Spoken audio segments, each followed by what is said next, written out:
I have to say that the incredible job the animators did with the King Gorilla can only be outdone by their work in the Mechameleon.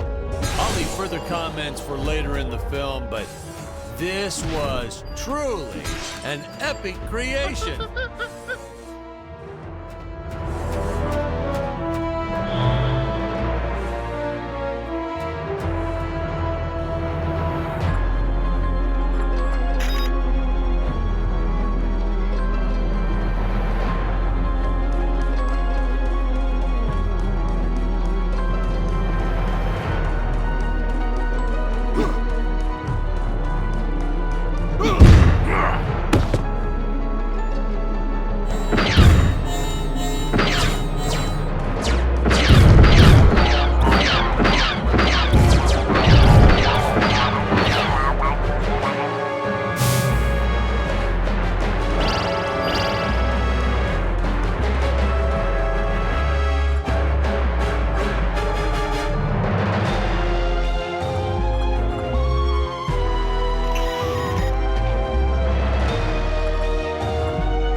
Of a technique I used throughout the movie. Want to make a big scary monster look even more menacing? Put it in a dome. Monster doesn't look scary enough already? Put it in a dome. Want the audience to know when a monster really means business? Put it in a dome.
Oh, these guys were just adorable.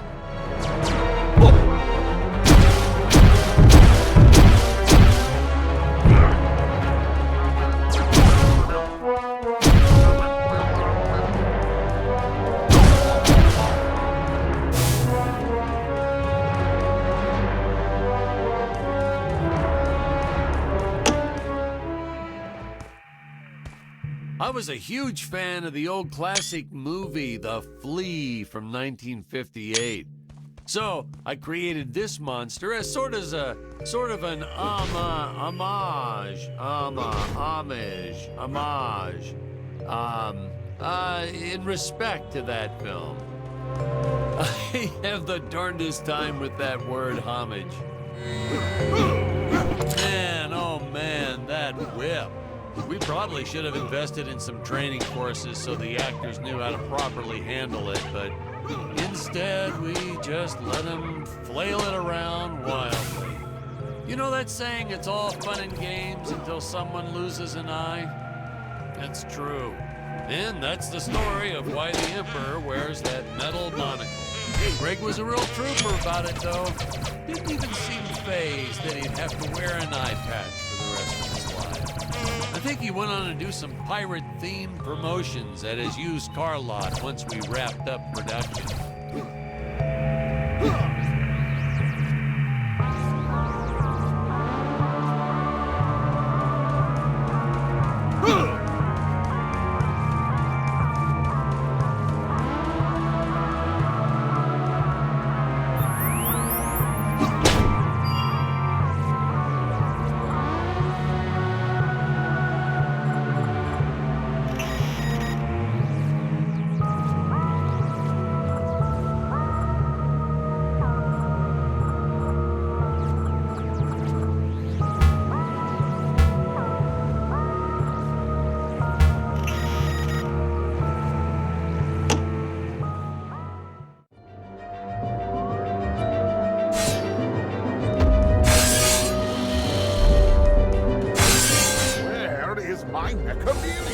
Why has it not pulverized the intruders already?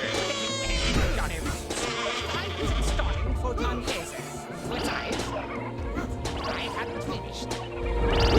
So, the Maximilian might be somewhat, well, blind. My indomitable guardian is blind? I do not tolerate failure. Getting these two to do their scenes together was enough to make your head spin. They weren't, strictly speaking, actors. Well, not in your usual sense. Ludwig here, or Dr. Peculiar, actually was a doctor. I think I told you that before. Greg, our Emperor, well, that's a whole different can of beans. Our casting guy found him at a used car lot. Greg talked him into buying just a horrible car. Thing never ran. Oh, then when he tried to get his money back, Greg just laughed maniacally. So, doggone it, he offered Greg the role right on the spot. He said, "Dan, this guy is perfect."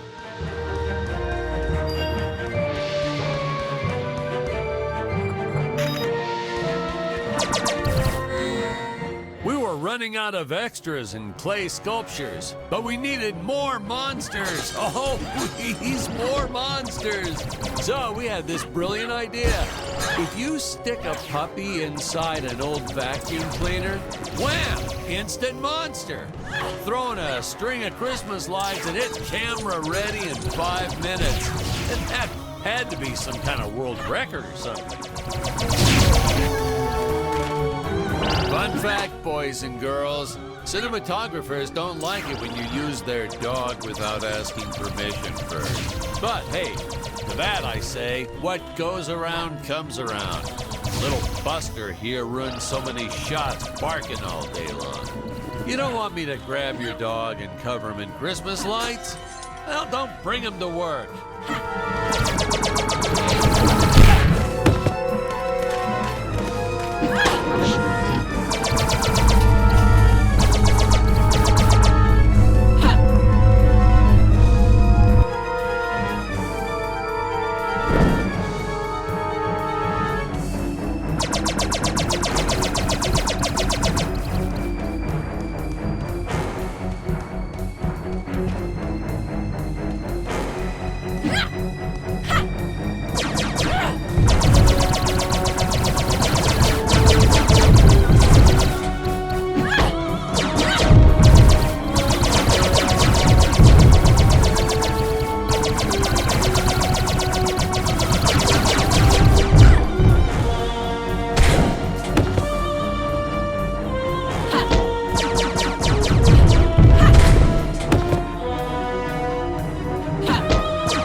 about at the altitude where Dick's rocket ship had crash-landed at the start of the film, when I think back about all the work we did, building this darn tower and making models and costumes and sets and props, and then trying to keep it all straight during filming and not getting anything all mixed up. It's exhausting. Just thinking back on it is exhausting. I wish I could tell my younger self to just direct romantic comedies. It's the only way you'll get a good night's sleep.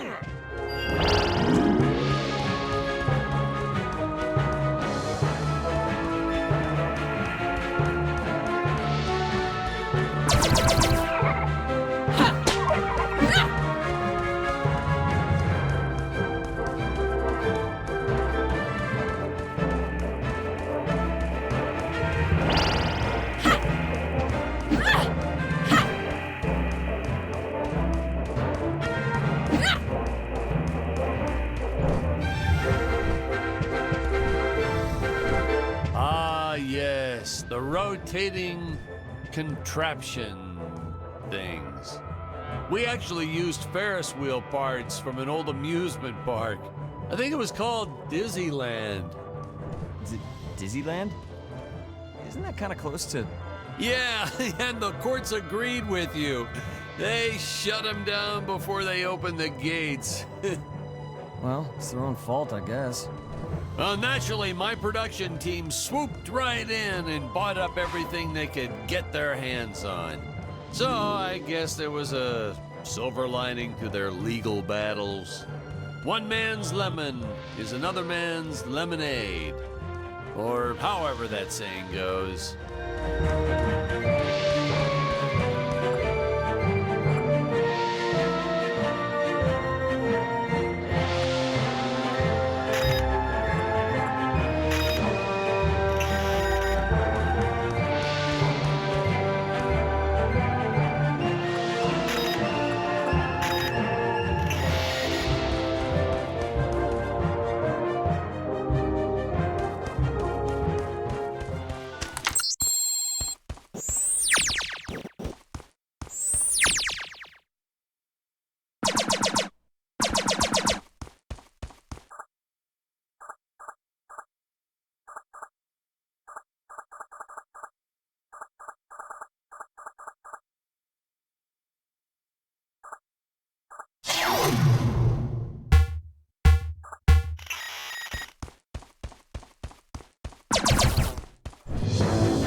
The statue of the Emperor is actually as big as it looks on screen.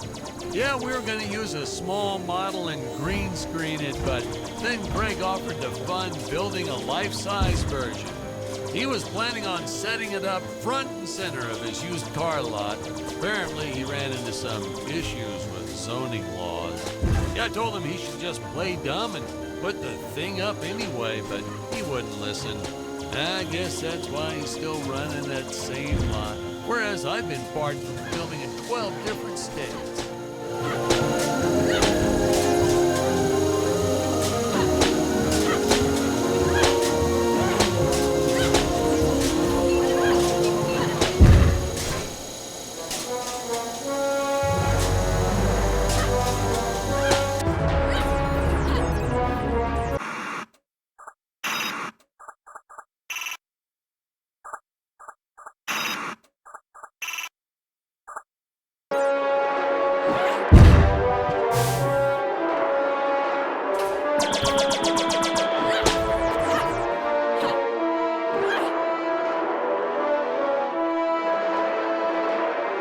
If I told you how much gold paint we used on these darn sets, you wouldn't believe me. We were originally trying to decorate this whole set in precious stones.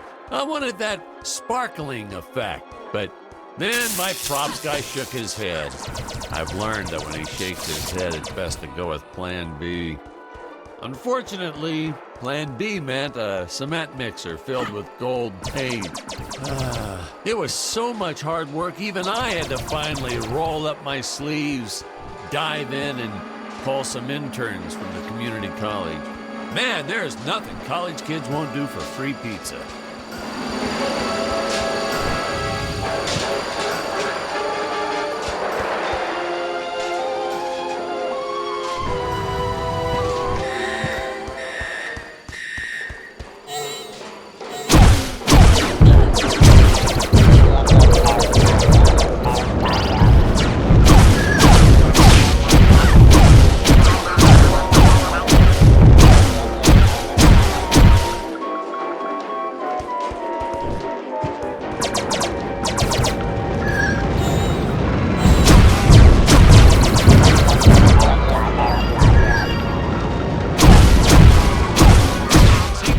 This scene reminds me of a big fight I had with the studio head.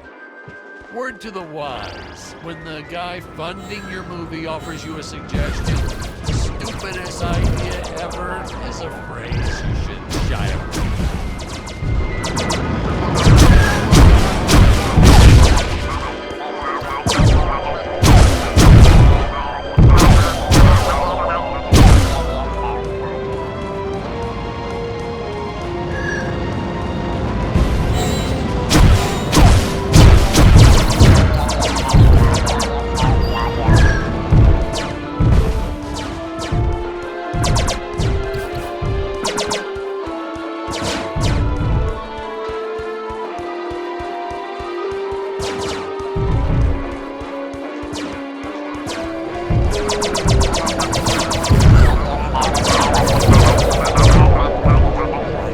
So many scenes of your actors dying anyhow. Why? To throw off the press, of course. Say what? In case someone snuck onto the set, they wouldn't know what was real and what was fake. Was that normal back in your day? Heck if I know, but it was sure fun to film.